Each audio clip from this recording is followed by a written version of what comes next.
ਵਾਹਿਗੁਰੂ ਜੀ ਕਾ ਖਾਲਸਾ ਵਾਹਿਗੁਰੂ ਜੀ ਕੀ ਫਤਿਹ। ਇੱਕ ਪਲ ਲਈ ਇਮੇਜਿਨ ਕਰੋ ਕਿ ਇੱਕ ਛੋਟੀ ਜੀ ਕੌਮ ਇੱਕ ਸਲਤਨਤ ਦੇ ਖਿਲਾਫ ਸਿਰ ਚੁੱਕ ਕੇ ਖੜੀ ਹੋ ਗਈ ਸੀ। ਉਹ ਮੁਗਲ ਸਲਤਨਤ ਜਿਹੜੀ ਲਗਭਗ ਉਸ ਵੇਲੇ ਦੇ ਸਾਰੇ ਹਿੰਦੁਸਤਾਨ ਤੇ ਰਾਜ ਕਰਦੀ ਸੀ। ਪਰ ਅੰਮ੍ਰਿਤਸਰ 'ਚ ਛੇਵੀਂ ਪਾਤਸ਼ਾਹੀ ਗੁਰੂ ਹਰਗੋਬਿੰਦ ਸਾਹਿਬ ਜੀ ਅਤੇ ਉਹਨਾਂ ਦੇ 700 ਸਿੱਖ ਯੋਧਿਆਂ ਨੇ ਸਬੂਤ ਦਿੱਤਾ ਕਿ ਜਦ ਸਿੱਖ ਆਪਦੇ ਲਕਸ਼ ਤੇ ਅਸਲੀ ਦੁਸ਼ਮਣ ਨੂੰ ਪਹਿਚਾਣ ਕੇ ਆਪਦੇ ਗੁਰੂ ਤੇ ਭਰੋਸਾ ਰੱਖ ਕੇ ਜੁਰਅਤ ਅਤੇ ਏਕਤਾ ਦੇ ਨਾਲ ਆਪਦੇ ਗੁਰੂ ਦਾ ਹੁਕਮ ਵਜਾਉਂਦੇ ਨੇ ਤੇ ਆਲਮੋਸਟ ਸਾਰੇ ਹਿੰਦੁਸਤਾਨ ਤੇ ਰਾਜ ਕਰਨ ਵਾਲੀ ਮੁਗਲਿਆ ਸਲਤਨਤ ਦੀਆਂ ਵੀ ਨੀਹਾਂ ਕੰਬਦੀਆਂ ਨੇ। ਅੱਜ ਗੱਲ ਕਰਾਂਗੇ ਸਨ 1634 ਚ ਹੋਏ ਬੈਟਲ ਆਫ ਅੰਮ੍ਰਿਤਸਰ ਦੀ। ਉਹ ਪਲ ਜਦ ਹਰਗੋਬਿੰਦ ਪਾਤਸ਼ਾਹ ਜੀ ਦੀ ਅਗਵਾਈ 'ਚ ਸਿੱਖ ਇਤਿਹਾਸ ਹਮੇਸ਼ਾ ਲਈ ਬਦਲ ਗਿਆ। ਸੰਗਤ ਜੀ, ਇਸ ਜੰਗ ਨੂੰ ਬਰੀਕੀ ਦੇ ਨਾਲ ਸਮਝਣ ਲਈ ਆਪਾਂ ਨੂੰ ਉਸ ਦਿਲ ਚੀਰ ਜਾਣ ਵਾਲੇ ਟਰਨਿੰਗ ਪੁਆਇੰਟ 'ਚ ਜਾਣਾ ਪੈਣਾ। ਸਨ 1606 ਸ਼ਹੀਦਾਂ ਦੇ ਸਰਤਾਜ ਪੰਚਮ ਪਿਤਾ ਗੁਰੂ ਅਰਜਨ ਦੇਵ ਜੀ ਨੂੰ ਬਾਦਸ਼ਾਹ ਜਹਾਂਗੀਰ ਦੇ ਲਾਏ ਫਤਵੇ ਅਨੁਸਾਰ ਕਿ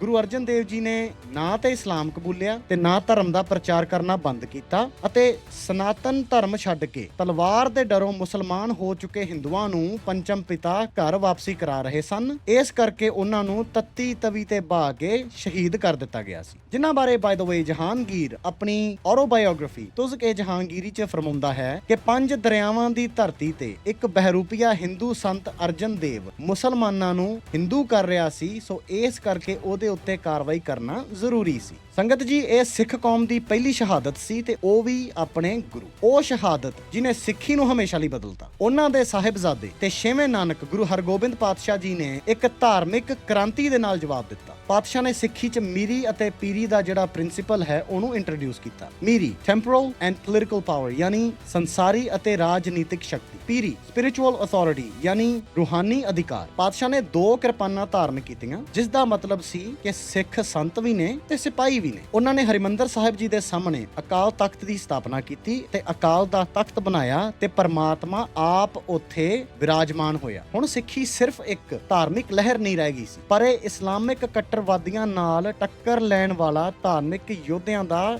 ਗੜ ਬਣ ਚੁੱਕੀ ਸੀ। ਅਤੇ ਸੰਗਤ ਜੀ, ਇਹ ਗੱਲ ਮੁਗਲ ਸਲਤਨਤ ਨੂੰ ਬਿਲਕੁਲ ਵੀ ਰਾਸ ਨਹੀਂ ਆਈ। 1634 ਚ ਉਸ ਵੇਲੇ ਦੇ ਲਾਹੌਰ ਦੇ ਮੁਗਲ ਗਵਰਨਰ ਨੇ ਪਾਤਸ਼ਾਹ ਦੇ ਉੱਤੇ ਇਸਲਾਮਿਕ ਹਮਲਾ ਕਰਨ ਲਈ ਲਸ਼ਕਰ ਭੇਜਿਆ। ਮੁਸਲਮਾਨ ਫੌਜ ਦਾ ਕਮਾਂਡਰ ਸੀ ਮੁਖਲਿਸ ਖਾਨ, ਜੋ ਕਿ ਇੱਕ ਮੰਨਿਆ ਪਰਮੰਨਿਆ ਜਨਰਲ ਸੀ। ਮਕਸਦ ਸਾਫ਼ ਸੀ, ਸਿੱਖਾਂ ਦੀ ਵੱਧਦੀ ਹੋਈ ਫੌਜੀ ਤਾਕਤ ਨੂੰ ਖਤਮ ਕਰਨਾ। ਪਰ ਉਹਨਾਂ ਨੇ ਅੰਡਰ ਐਸਟੀਮੇਟ ਕੀਤਾ। ਉਹਨਾਂ ਨੂੰ ਸਿੱਖਾਂ ਦੀ ਜੰਗੀ ਤਾਕਤ ਦਾ ਅਜੇ ਅੰਦਾਜ਼ਾ ਨਹੀਂ ਸੀ। ਸੰਗਤ ਜੀ, ਯੁੱਧ ਸ਼ੁਰੂ ਹੁੰਦਾ ਹੈ ਗੁਰੂ ਰਾਮਦਾਸ ਪਾਤਸ਼ਾਹ ਜੀ ਦੀ ਪਵਿੱਤਰ ਧਰਤੀ ਅੰਮ੍ਰਿਤਸਰ ਸਾਹਿਬ ਦੀ ਹੱਦ ਤੇ। ਮੁਖਲਿਸ ਖਾਨ, ਸ਼ਮਾਸ ਖਾਨ, ਮੁਰਤਜ਼ਾ ਖਾਨ, ਮੁਸਤਫਾ ਖਾਨ, ਅਨਵਰ ਖਾਨ, ਸੁਲਤਾਨ ਬੇਗ ਤੇ ਸੈਯਦ ਮੁਹੰਮਦ ਅਲੀ ਦੀ ਲੀਡਰਸ਼ਿਪ ਥੱਲੇ ਮੁਗਲਾਂ ਕੋਲ 7000 ਦੀ ਇਸਲਾਮਿਕ ਫੌਜ ਸੀ। ਪਰ ਸਿੱਖਾਂ ਕੋਲ ਇੱਕ ਉਹ ਸ਼ਕਤੀ ਸੀ ਜਿਹੜੀ ਮੁਸਲਮਾਨਾਂ ਕੋਲ ਨਹੀਂ ਸੀ। ਅਡੋਲ ਅਟਲ ਵਿਸ਼ਵਾਸ ਤੇ ਭਰੋਸਾ ਉਸ ਇੱਕੋ ਸੱਚੇ ਪਰਮਾਤਮਾ ਅਤੇ ਉਸ ਦੇ ਸਰੂਪ ਆਪਦੇ ਗੁਰੂ ਹਰਗੋਬਿੰਦ ਸਾਹਿਬ ਜੀ ਦੀ ਲੀਡਰਸ਼ਿਪ ਤੇ। ਪਾਤਸ਼ਾਹ ਨੇ ਰਣਭੂਮੀ 'ਚ ਚਰਨ ਪਾਏ। ਪਾਤਸ਼ਾਹ ਕੋਈ ਦੂਰ ਖੜੇ ਘੋੜੇ ਤੇ ਬੈਠ ਕੇ ਆਰਡਰ ਦਿੰਦੇ ਮੁਸਲਮਾਨ ਜਰਨੈਲਾਂ ਵਾਂਗ ਨਹੀਂ ਸੀ ਲੜਦੇ। ਪਾਤਸ਼ਾਹ ਆਪਦੇ ਸਿੱਖ ਫੌਜਾਂ ਦੀ ਅਗਵਾਈ ਕਰਦੇ ਆਪ ਮੈਦਾਨ 'ਚ ਜੰਗ 'ਚ ਉਤਰਦੇ ਸੀ। ਸਿੱਖਾਂ ਨੇ ਕਿਰਪਾਨਾਂ, ਤੀਰ, ਬਰਸ਼ੀਆਂ ਤੇ ਮੈਚਲੌਕ ਗਨਸ ਯਾਨੀ ਉਸ ਵੇਲੇ ਦੀਆਂ ਮਾਚਿਸ ਵਾਲੀਆਂ ਬੰਦੂਕਾਂ ਨਾਲ ਅਟੈਕ ਕੀਤਾ। ਜੰਗ ਚੱਲੀ ਤੇ ਕੁਝ ਦੇਰ ਬਾਅਦ ਆਈ ਉਹ ਡਿਸਾਈਸਿਵ ਤੇ ਇੰਪੋਰਟੈਂਟ ਮੋਮੈਂਟ।